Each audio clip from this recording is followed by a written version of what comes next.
ஆற்றில் ஒரு கால் சேற்றில் ஒரு கால்.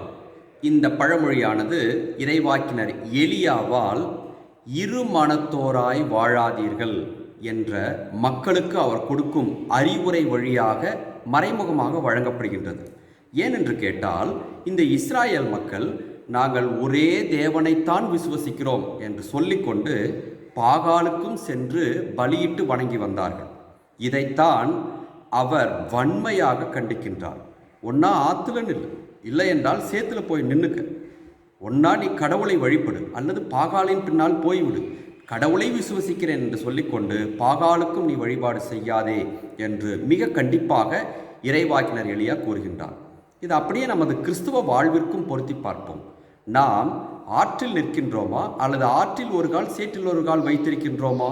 அதாவது ஒரே தேவனாகி இயேசு கிறிஸ்துவை விசுவசிக்கின்றோமா, அல்லது இயேசு கிறிஸ்துவை விசுவசிக்கிறேன் என்று சொல்லிவிட்டு மற்ற தெய்வங்களுக்கும் வழிபாடு செய்கின்றோமா? ஏன் நான் இதை சொல்கிறேன் என்று கேட்டால், நம் வீட்டில் திருமணமோ அல்லது புதுமனை புகுவிழாவோ அல்லது நல்ல காரியங்களோ நடக்கின்ற நேரத்தில் எடுத்த உடனேயே மக்கள் எதை தேடுகிறார்கள் தெரியுமா? முகூர்த்த நாள் எது, நல்ல நேரம் எது, ராகு காலமா அல்லது வேறு ஏதாவது காலமா, வளர்பிறையா அல்லது தேய்பிறையா, அல்லது இது ஆடி மாதமா என்று அடுக்கிக்கொண்டே செல்லலாம்.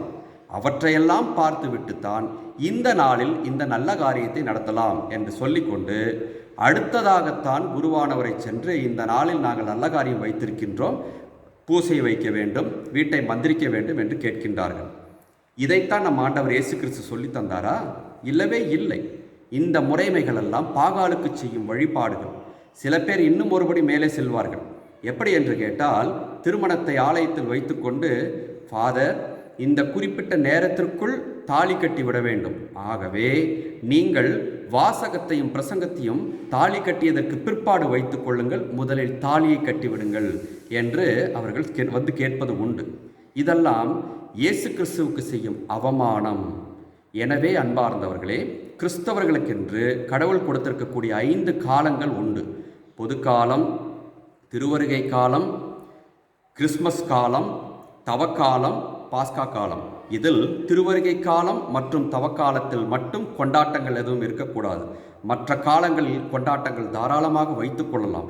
இப்படி திருச்சபையே நமக்கென்று ஒரு நாட்களை குறித்து தந்திருக்கும் பொழுது, மற்ற நாட்களை, கிரகங்களை அடிப்படையாக கொண்ட நாட்களை கிறிஸ்தவர்கள் கடைபிடிப்பது ஆற்றில் ஒரு கால் சேற்றில் ஒரு கால் வைப்பதற்கு சமமாகும்.